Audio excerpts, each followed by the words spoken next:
তো খুবই সহজে খুব দ্রুত কীভাবে এরকম যে কোনো ইমেজ থেকে ফ্রেন্ডসগুলি রিমুভ করবেন সেটি আজ আমি আপনাদের দেখাতে যাচ্ছি। তো আশা করছি ভিডিওটা আপনাদের ভালো লাগবে। So let's get started. তো সবার প্রথম আপনি এই ফ্রেন্ডস বা লাইনগুলির সিলেকশন করে নিন। তো আপনি পেন টুল কিংবা যে কোনো সিলেকশন টুলের সাহায্যে সিলেক্ট করতে পারেন। তো আমি আজ আপনাদের একটি অন্যরকম পদ্ধতির সাহায্যে এই ফ্রেন্ডসগুলির সিলেকশন করে দেখাবো। ওকে, তো সেটি করার জন্য সবার প্রথম আপনি এই লেয়ারটির উপর একটি নিউ লেয়ার ক্রিয়েট করুন। তো নিউ লেয়ার ক্রিয়েট করার জন্য আপনি এখান থেকে ক্রিয়েট নিউ লেয়ার অপশনতে ক্লিক করুন। তাহলে দেখবেন যে এখানে একটি নতুন লেয়ার তৈরি হয়ে যাবে। ওকে, এখন আপনি এখান থেকে ব্রাশ টুল সিলেক্ট করুন। এটার অপাসিটি 100 রাখবেন, ফ্লো 100 রাখবেন। ওকে, এরপর এখানে ক্লিক করুন। এরপর ব্রাশটির হার্ডনেস 100% রাখবেন। ওকে, এখন আপনি ফরগ্রাউন্ড কালারে ক্লিক করুন। এরপর এখান থেকে আপনি যে কোনো একটি কালার চুজ করুন। ওকে, এরপর ওকে প্রেস করুন। এখন ছবিটিকে একটু জুম করুন। এরপর এখানে যে লাইনটি দেখতে পাচ্ছেন এই লাইনটির থেকে ব্রাশটির সাইজ সামান্য একটু বড় করুন। ওকে, তো ব্রাশ সাইজ ছোট বড় কিভাবে করবেন? কিবোর্ড থেকে স্কোয়ার ব্র্যাকেট প্রেস করেও করতে পারেন। ওকে, কিংবা আপনি কিবোর্ড থেকে অল্ট প্রেস করে ধরে রাখুন। এরপর মাউসের রাইট ক্লিক প্রেস করে মাউসটিকে যদি আপনি ডান দিকের দিকে নিয়ে যান তাহলে দেখবেন যে ব্রাশ সাইজ বড় হবে, এবং মাউসটিকে যদি আপনি বাঁ দিকের দিকে নিয়ে যান তাহলে দেখবেন যে ব্রাশ সাইজটি ছোট হবে।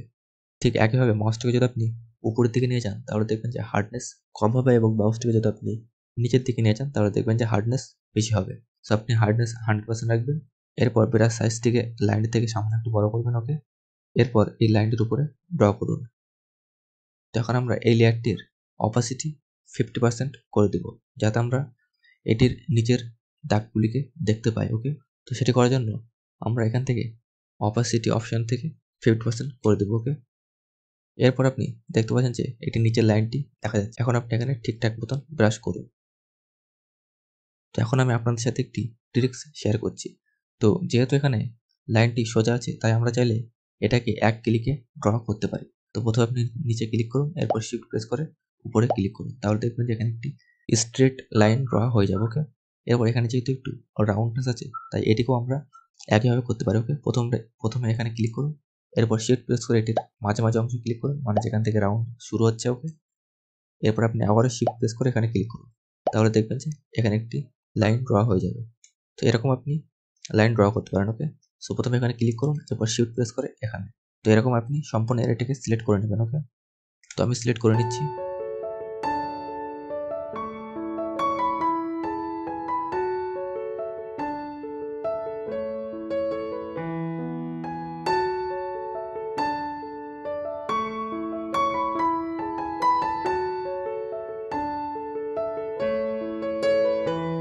তো এখন এই ফেন্স বা লাইনগুলিকে সিলেকশনে কনভার্ট করার জন্য আপনি কিবোর্ড থেকে কন্ট্রোল প্রেস করে এই লেয়ারটি থাম্বনেইলে ক্লিক করুন, তাহলে দেখবেন যে লাইনগুলি সিলেকশনে কনভার্ট হয়ে যাবে। ওকে, এখন আপনি চাইলে এটিকে ডিলিট করে দিতে পারেন। এখন আমি এই ব্যাকগ্রাউন্ড লেয়ারটির একটি ডুপ্লিকেট করে নিচ্ছি, যাতে আমি আপনাদের পরে এটির বিফোর অ্যান্ড আফটার দেখাতে পারি। ওকে, তো এটিকে ক্লিক করে ধরে এখানে এনে ছেড়ে দিলে এটির একটি ডুপ্লিকেট হয়ে যাবে। তো এখন আপনি কিবোর্ড থেকে শিফট প্লাস F6 বা কিবোর্ড থেকে shift and backspace button press করুন, তাহলে দেখবেন যে এরকম একটি ডায়ালগ বক্স আসবে। ওকে, এখন আপনি এখানে ইউজ অপশন থেকে কন্টেন্ট অ্যাওয়ার সিলেক্ট রাখবেন। ওকে, এরপর এখান থেকে ওকে অপশনে ক্লিক করুন।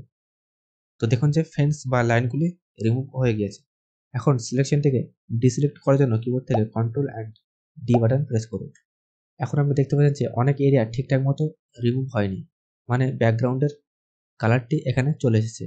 তো এখন আমাদের এগুলিকে ম্যানুয়াল পদ্ধতির সাহায্যে রিমুভ করতে হবে। ওকে, তো এগুলিকে আমরা ক্লোন স্ট্যাম্প টুলের সাহায্যে ঠিক করে নেব। ওকে, তো আপনি এখান থেকে ক্লোন স্ট্যাম্প টুল সিলেক্ট করুন, এরপর পাশ থেকে অল্ট প্রেস করে স্যাম্পল নেন, এরপর এখানে ব্রাশ করতে থাকুন।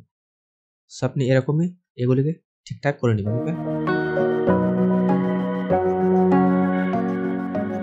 সো এখন দেখছেন যে এদিকের জায়গাটি ঠিকঠাক মতো রিমুভ হয়নি, ব্যাকগ্রাউন্ডের কালারটা এখানে চলে এসেছে।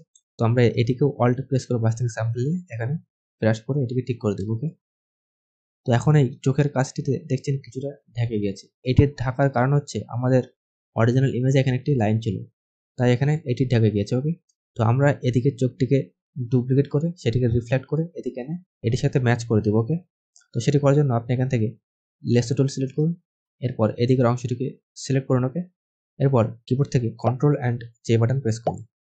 এখন কিবোর্ড থেকে control and T button press করুন।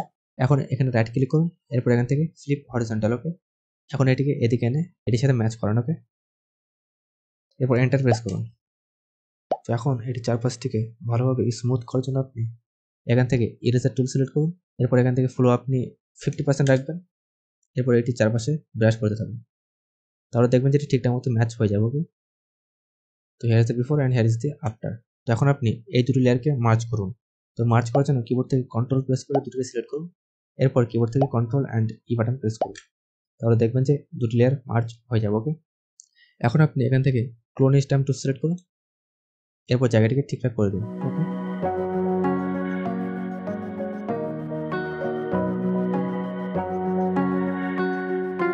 তো দেখুন যে এখন জায়গাগুলো মনে হচ্ছে ঠিক আছে। তো এখন আপনি এই জায়গাগুলো ঠিকঠাক করে নিতে পারেন। তো এখন আমরা চাইলে এগুলোকেও রিমুভ করে দিতে পারেন। তো দেখুন যে আমাদের অরিজিনাল লেয়ারে এই জায়গাটি এরকম ছিল। ওকে, তাই এখানে এটি চলে এসেছে। তো আমরা বাইরে থেকে অল্ট প্রেস করে স্যাম্পলে এটির উপর ব্রাশ করব।